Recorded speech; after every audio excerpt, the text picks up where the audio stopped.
मित्रों नमस्कार। जब से 2020 क्रिकेट आया तब से सभी के मन में ये आने लगा कि भाई मैं भी चौके छक्के मारूं। क्रिकेट खेलना संभव हो या ना हो, मैं जहाँ पे जो काम हो रहा है वहीं पे चौके छक्के मारें। तो ऐसे ही चौके छक्के मारने का एक बड़ा संगीन मामला इनकम टैक्स डिपार्टमेंट का सामने आया, और जिसमें कि आओ देखा ना था अधिकारियों ने पूरे छक्के मार दें शुरू कर दिए और छक्के मार दिए। ऑनरेबल हाई कोर्ट ने बड़ा सीरियस लिया और उस पर बड़ा लैंडमार्क जजमेंट पास किया। ये अपना जो इतना इम्पॉर्टेंट जजमेंट जो अपना ऑनरेबल हाई कोर्ट ने पास किया, ये 11 अगस्त को अभी पास किया, 8-10 दिन पहले 11 अगस्त को ये ऑर्डर पास किया। और इस ऑर्डर में उन्होंने जो इनकम टैक्स डिपार्टमेंट ने छक्के मारे थे उनका क्या हल किया, ये मैं अभी आपको आगे इसमें बताऊंगा। बड़ा इंटरेस्टिंग केस है मित्रों। इससे पहले कि हम इसमें आगे बढ़ें, ये केस कौन सा है ये मैं बताना चाहता हूँ। ये केस है honourable high court of Allahabad का है, SR cold storage versus union of India and 3 others, writ tax number 723 of 2022, date of order 11/8/2022। इसमें मामला क्या था, अब इसके फैक्ट्स पे आते हैं। इसमें मामला ये है कि जो व्यापारी है वो कोल्ड स्टोरेज का व्यापारी है। कोल्ड स्टोरेज का व्यापारी है तो उसने रूटीन वे में जैसे सब करते हैं अपना 2017-18 का रिटर्न फाइल किया 17,000 और अपनी इनकम दिखाई उसमें 11,55,016 रुपये, ये इसने इनकम डिक्लेयर करी जैसा नॉर्मल वे में होता है। Assessment was completed by the assessing officer under section 143(3) of income tax act 1961। वो उन्होंने अपना असेसमेंट जो रूटीन वे है उसमें आगे पास हो गया। टोटल इनकम उनकी स्वीकार कर ली गई, समय निकल गया। अब आ गया 17-18 से बढ़ करके 2021। यहाँ से बात शुरू हुई। 2021 में एक नया notice under section 147/148 of income tax act ये इशू किया अचानक ही 31/3/2021 को। इस जो कि पिटिशनर हैं, जो व्यापारी हैं, इनको एक नोटिस मिला। और वो नोटिस क्या मिला, यहाँ से चौके छक्के की शुरुआत हो गई। क्या मिला साहब, एक इन्फॉर्मेशन मिली है कि पिटिशनर ने 13,67,24,000 रुपये बैंक ऑफ बड़ौदा में कैश जमा किया है। ये इन्फॉर्मेशन मिली। और ये इन्फॉर्मेशन कैसी कि साहब ये छिपाया हुआ है, अनडिस्क्लोज ये इनकम है, छुपाई हुई है। ये आपके द्वारा इस पर हम रीअसेसमेंट की कार्रवाई हो सकती है। तो सब पिटिशनर ने असेसिंग ऑफिसर से इन्फॉर्मेशन की डिटेल मांगी कि साहब ये मामला है क्या और कब जमा हुई, किस तारीख को हुई, कहाँ कौन सी ब्रांच में हुई, ये तो दीजिए, क्योंकि हमने तो कभी कोई ऐसी जमा करी नहीं है। और इसलिए उन्होंने उस पर अप्रोच करी। तो असेसिंग ऑफिसर ने पूरा जांच करने के बाद 11 नवंबर 2021 को एक नोटिस इशू किया under section 143(2) read with 147 of income tax act. उसमें ये जांच की गई कि साहब हमने इसकी जांच कर ली है और जांच उपरांत इस निष्कर्ष पर पहुंचे हैं कि पिटिशनर ने इनकम को छुपाया है। तो अब तो ये बड़ी स्थिति बन गई कि साहब ये छिपाया है, तो फिर भी ये बता नहीं पा रहे हैं कि कैसे छिपाया, किस तारीख को जमा कराया, क्या हुआ, ये कुछ नहीं, बस ये नोटिस आ गया ना। डिटेल रिप्लाई उसी ये ऑनलाइन जो नोटिस आ रहे हैं, तो पिटिशनर ने डिटेल रिप्लाई फाइल किया कि साहब ये सब चीज़ें मुझे बता दीजिए कि मैंने किस तारीख को जमा कराया, कहाँ जमा कराया, कौन सी ब्रांच में जमा कराया, किसके द्वारा जमा कराया गया, कुछ नहीं। जवाब में कहा गया कि जानकारी पूरी तरह से गलत है, ना ही उसने कोई रुपया जमा कराया है, तो ये सब कार्रवाई गलत हो रही है। लेकिन पिटिशनर के जवाब पर कोई विचार नहीं किया गया।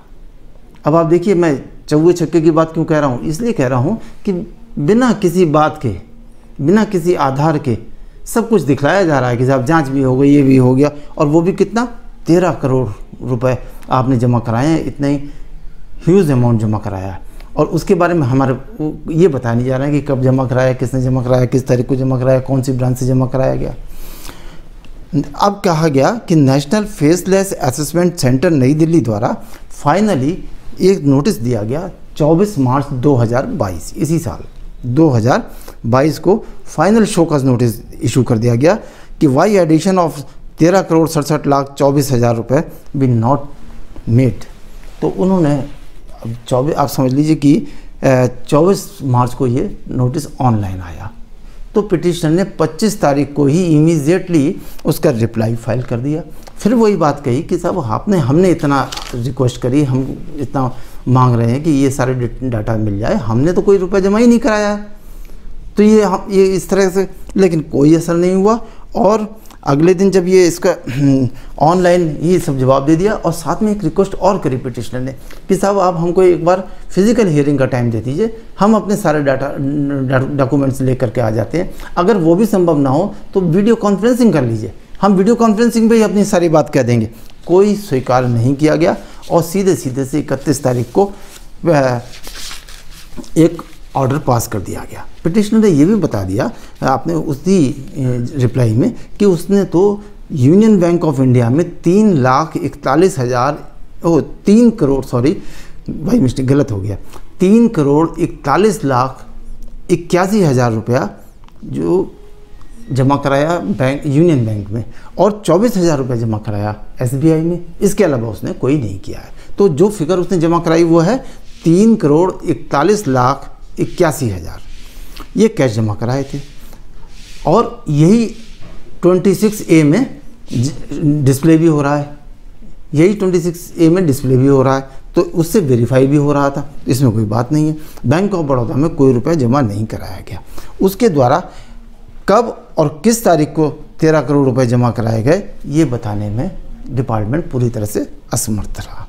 13,67,24,000 ये कौन सी फिगर आई? ये बाय द वे जो उस व्यापारी ने जमा कराए एडमिट किया है कि 3,41,81,000 रुपये जो उसने जमा करना एडमिट किया, ठीक उसको 4 से अगर मल्टीप्लाई कर दें तो ये फिगर आ जाती है 13,67,24,000, जो कि डिपार्टमेंट जो है रीअसेसमेंट में कह रहा है कि साहब ये पैसा आपने बैंक ऑफ बड़ौदा में कैश जमा कराया था। तो इससे साफ पता चल रहा है कि कहीं कैलकुलेशन मिस्टेक हुई है, लेकिन कोई कैलकुलेशन मिस्टेक पर विचार नहीं किया जाएगा और छक्के मारे जाएंगे। और छक्के मारते हुए क्या हुआ, 31/3/2022 को नेशनल फेसलेस असेसमेंट सेंटर ने रीअसेसमेंट ऑर्डर पास कर दिया under section 147 read with section 144B of income tax act. ये फाइल हो गया और 13,78,79,020 रुपये एसेस कर दिए टोटल मिला करके। अब ये मामला कोई जगह बची नहीं, कहाँ जाए, तो अब ये मामला पहुंचा ऑनरेबल हाई कोर्ट इलाहाबाद के सामने। तो ऑनरेबल कोर्ट ने इसको बड़ा सीरियस लिया और ये मामला 25 मई को पहली बार कोर्ट के सामने लगा। तो कोर्ट ने इसको सारे फैक्ट्स को देखा, सुना, तो कहा कि prima facie it appears that the respondent number 4 has very casually made addition without any discussion or without reference to any evidence in respect the alleged cash deposit 13,67,24,000 of the SSC in the bank account in Bank of Baroda। तो ये तो लगा कि साहब ये बिल्कुल prima facie लग रहा है कि बहुत ही कैजुअली बिना किसी एविडेंस के, बिना किसी डॉक्यूमेंट्स के ये सीधे से ऑर्डर पास हुआ है। फिर आगे कहा ऑनरेबल कोर्ट ने कि this case prima facie shows high-handedness and arbitrary exercises of power by the respondents, including the National Faceless Assessment Center, who are not ready to adhere to the basic principles of law and justice. In addition, 13,67,24,000 has been made in the income of the petitioner for the assessment year 2017-18 without there being any material disclosing statement of income by the petitioner. कोई से तो कोई evidence पता चलता कि साहब ये इस तरह से छिपाया गया है, कुछ नहीं, बस ये फिगर आपने कैश जमा कराई है जो छिपाई हुई इनकम है, जिसके के बारे में आप आपका कोई वो नहीं है, आपने रिटर्न में शो नहीं किया, ले आ जाइए, ऑर्डर पास होता है। तो ये तो लगता है कि प्राइमा फेसी बहुत ही हाई हैंडेडनेस दिखाई गई है, आर्बिट्रेरी एक्सरसाइज जो है वो पावर्स का इस्तेमाल किया गया है। फिर आगे ऑनरेबल हाई कोर्ट ने क्या लिखा कि basic principles of the rule of law and justice has been deliberately denied to the SSC by the respondent. Deliberately denied, जानबूझ करके ये जो है ये सब कुछ किया गया है, ऐसा लगता है prima facie. We are frequently coming across order passed by the respondents including the National Faceless Assessment Center, which shows that the respondents have made up their mind to act arbitrarily and not to adhere to the settled principle of law including natural justice and are passing reassessment orders in the whimsical manner।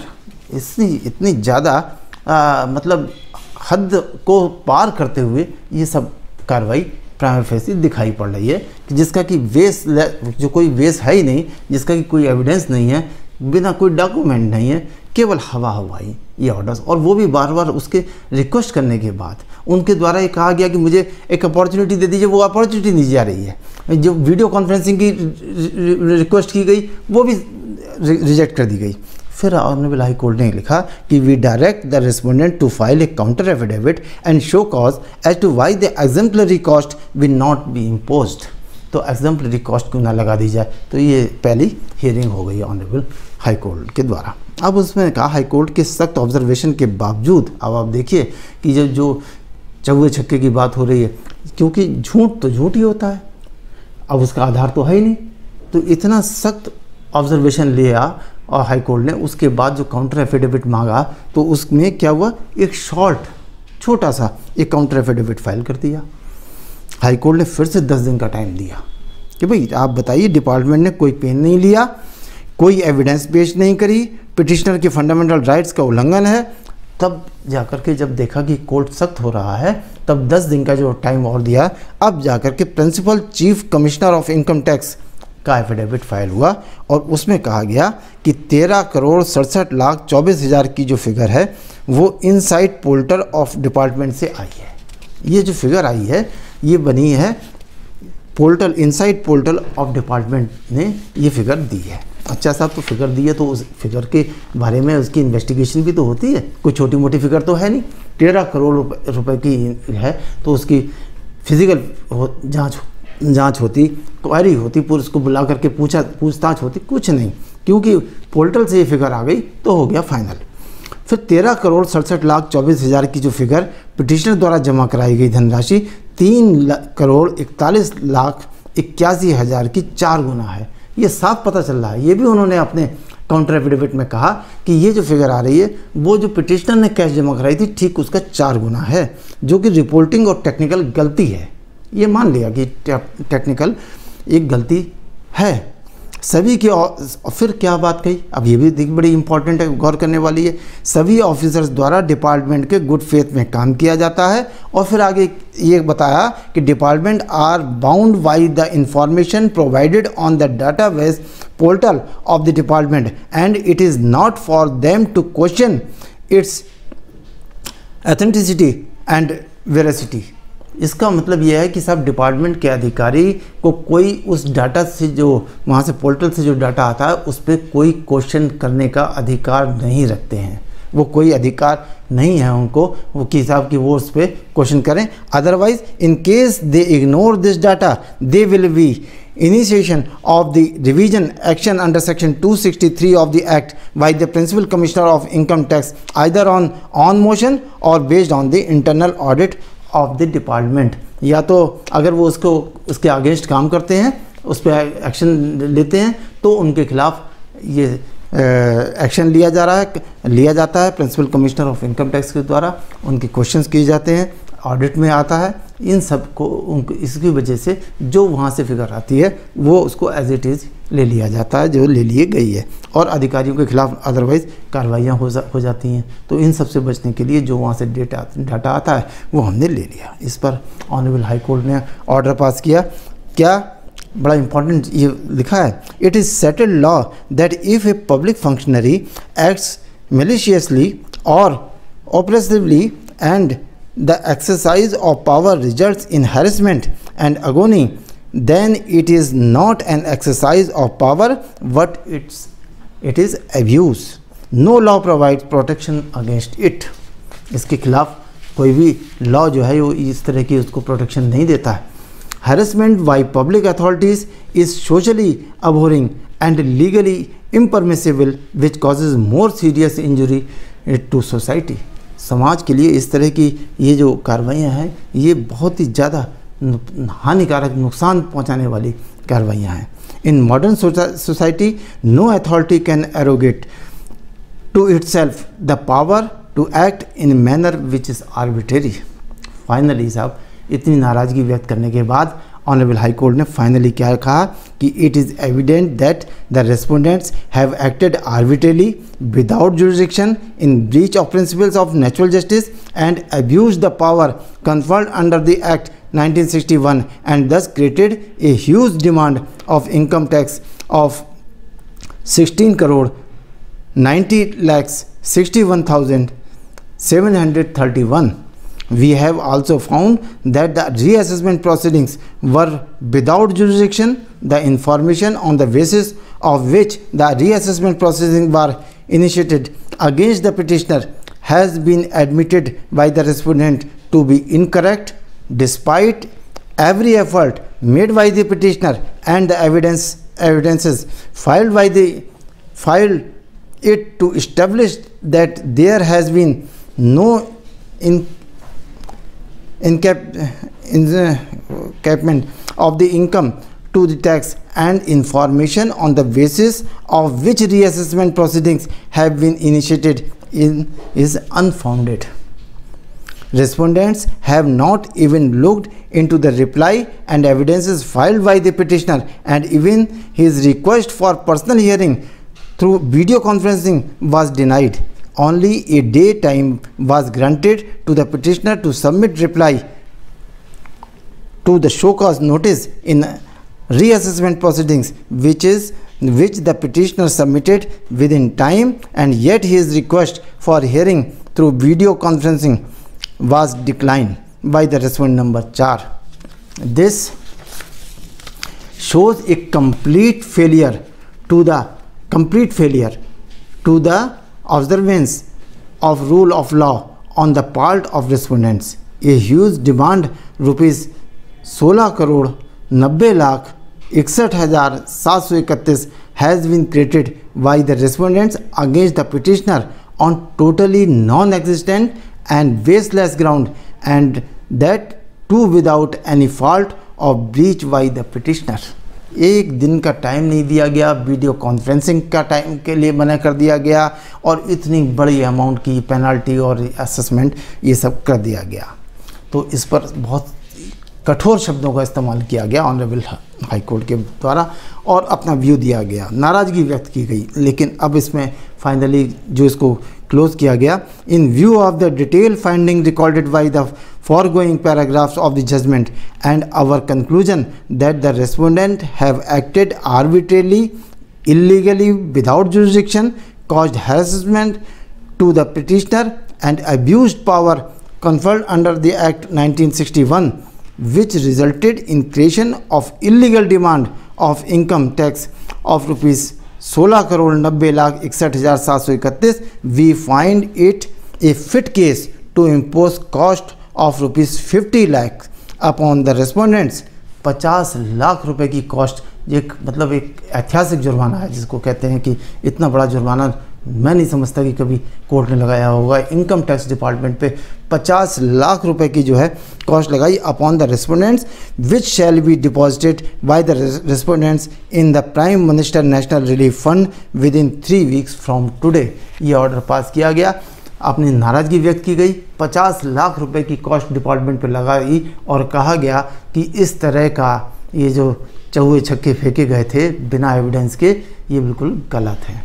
मित्रों, ये एक example है, ये एक historical order है, और ये बताता है कि आज के इतने एडवांस समय में, जबकि डिजिटल ज़माना है, हर तरह की जांच मिनटों में हो जाती है, उस समय में भी ये इनकम टैक्स डिपार्टमेंट के द्वारा इस तरह की एक काल्पनिक और बिना किसी एविडेंस के, बिना जांच के, इतने वरिष्ठ अधिकारियों के द्वारा इस तरह का हैरेसमेंट किया गया, और जिसको ये किया गया और किया जा रहा है कितने मामले ऑनरेबल हाई कोर्ट के सामने आते हैं, कितने मामले कोर्ट्स के सामने आते हैं, छोटी मोटी रकम हो जाती है तो उनको नीचे ही उलझते रह जाते हैं।